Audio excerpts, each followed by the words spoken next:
मैं अपनी दादी के घर रुका, जहां मेरे पिता ने अपने बचपन का एक बड़ा हिस्सा बिताया था। मेरे पिता हमें वहां तक बिना रुके 7 घंटे की लंबी ड्राइव के बाद ले गए और स्वाभाविक रूप से बहुत थके हुए थे। जब हम सब सोने के लिए लेट गए, तो मेरे पिता हमें देखने आए और फिर खुद भी सोने जाने लगे। लेकिन बात करते करते उन्होंने खुद को रोका और कहा, इस बड़े शीशे को ढक दो, नहीं तो तुम्हें बुरे सपने आएंगे।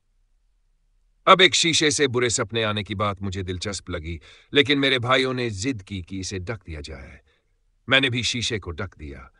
जब मेरे पिता जाने लगे, तो मैंने उनसे इसका कारण पूछा। उन्होंने बस इतना कहा, भूत इसे आने जाने के रास्ते के रूप में इस्तेमाल करते हैं। एक हफ्ते बाद जब मैंने ये बात अपनी दादी से साझा की, तो उन्होंने हंसते हुए कहा, अरे, ये घर तो भूतिया नहीं है। मैंने भी हामी भरी, लेकिन उन्हें यह बताया कि मेरे पिता ने विशेष रूप से शीशे को ढकने के लिए कहा था। यह सुनकर उनका चेहरा बदल गया और उन्होंने कहा, ओह, वह शीशा? फिर उन्होंने बताया कि यह शीशा उनकी दादी से आया था। उनकी दादी एक नर्स थी, जो ऐसे लोगों को अपने घर में रखती थी, जो अंतिम दिनों में थे, लेकिन अस्पताल की देखभाल का खर्च नहीं उठा सकते थे। उनका घर एक तरह से हॉस्पिस बन गया था। इस शीशे वाले कमरे में रहने वाले लोग अक्सर अजीब चीजें देखते थे।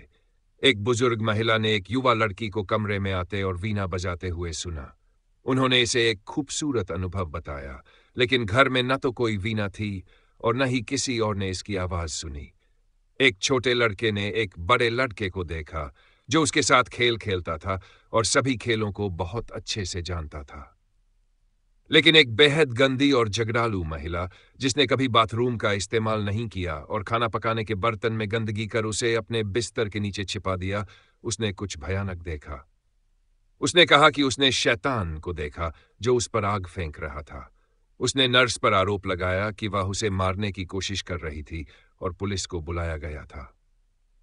मेरी मां ने भी वही युवा लड़की देखी थी, लेकिन इस बार उसके पास वीणा नहीं थी। मेरे दादा ने भी शैतान को देखा था। उन्होंने बताया कि यह एक लाल रंग का सींगों वाला आदमी था, जो कमरे की ऊंचाई से बड़ा था। फिर भी वह अपनी गर्दन झुका कर खड़ा था ताकि वह फिट हो सके। उसने मेरे दादा की ओर देखा और धीरे धीरे पूछा, तुम यहां क्यों हो? इसके बाद मैंने वह शीशा हमेशा ढक कर रखा।